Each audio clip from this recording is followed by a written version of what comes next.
You make it to the front row of a NASCAR race for your first time ever. How do you not tap the damn pace car? That's like the American dream, okay?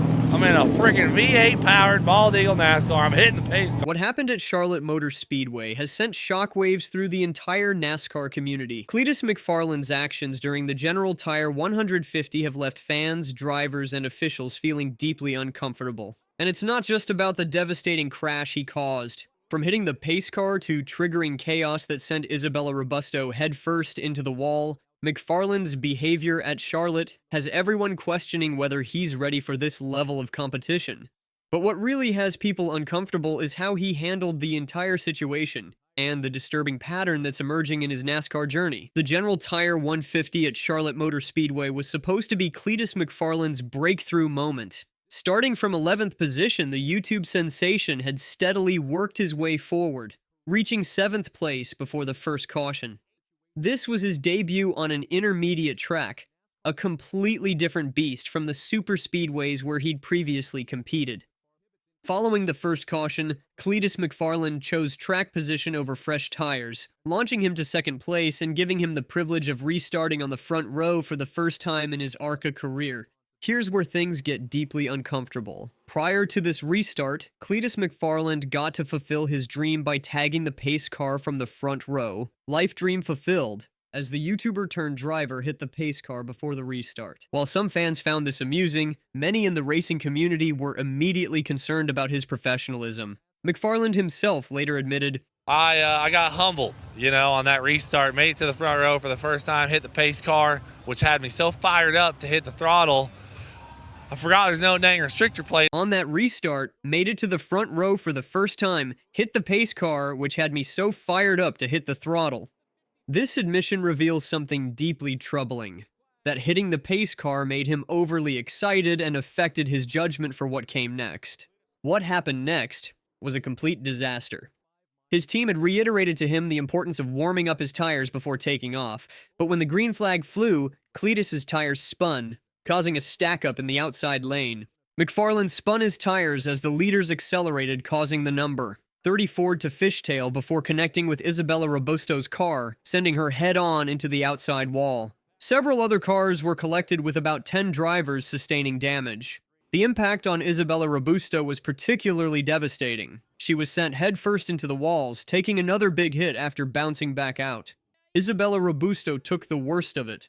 Her string of bad luck in this series continues in 2025. What makes this deeply uncomfortable is the pattern emerging.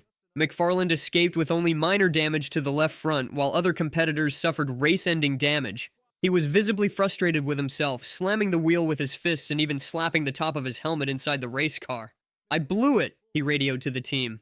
But here's what has everyone really uncomfortable. McFarland managed to continue racing and went on to secure a career-best 9th place finish, while other drivers went home with destroyed race cars. The optics of this situation have left the racing community feeling deeply uneasy. The attention that Cleetus McFarland brings to ARCA race is great, but let's be honest, he's not converting his tens of thousands of fans into long-term race fans. This critical observation highlights a growing concern that McFarland's presence is more about spectacle than serious competition. McFarland's post-race interview was a mix of remorse and troubling admissions.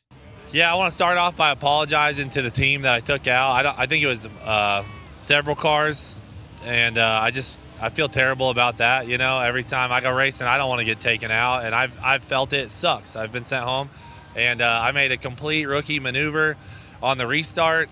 And I zigged and then I zagged, and then he got on. He was blowing my door off, and on the zag, I hit him and I put him in the wall. I feel But then came the admission that has many uncomfortable. Fired up to be here. Just get out here in Charlotte. This was 100 times harder than a super speedway. I got humbled, on that restart. Made it to the front row for the first time. Hit the pace car, which had me so fired up to hit the throttle. I forgot there's no dang restrictor plate on this thing.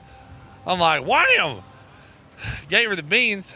She steps out again, and then I clipped that dude. So this revelation that he forgot there's no restrictor plate has racing veterans deeply concerned about his preparation and understanding of basic racing fundamentals. The racing community's reaction has been largely uncomfortable. Many are questioning whether McFarland is progressing too quickly without proper preparation. Why did McFarland's team put him in that situation? He is not out here to win races right now. This is his first ever intermediate track start. What's particularly disturbing is the pattern of McFarland being involved in incidents that affect other drivers more severely than himself. At Daytona, he was collected in crashes but defended the other driver against fan criticism. At Charlotte, he caused the crash but escaped with minimal damage, while others suffered greatly.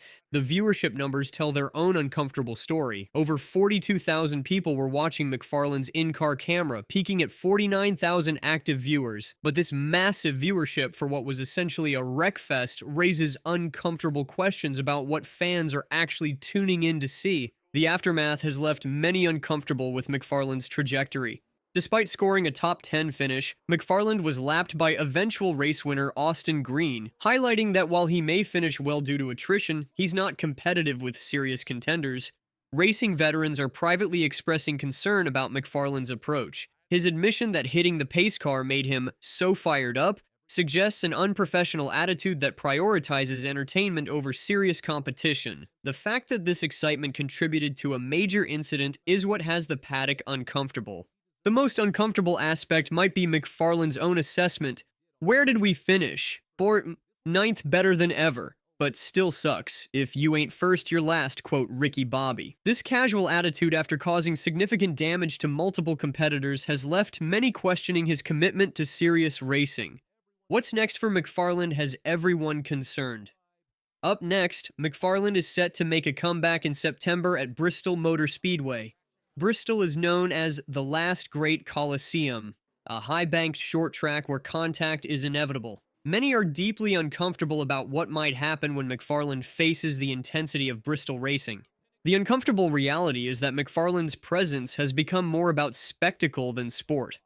While his massive social media following brings attention to ARCA racing, the quality of that attention and its impact on serious competitors is deeply troubling to racing purists. What do you think about Cleetus McFarland's approach to NASCAR racing? Is his entertainment-first attitude good for the sport, or is it disrespectful to the serious competitors? Should someone with his limited experience be competing at this level when his mistakes are costing other drivers their chances? Drop your thoughts in the comments below and let us know if you think NASCAR should require more preparation before allowing influencers to compete. Don't forget to subscribe and hit that notification bell for more NASCAR news. Thanks for watching.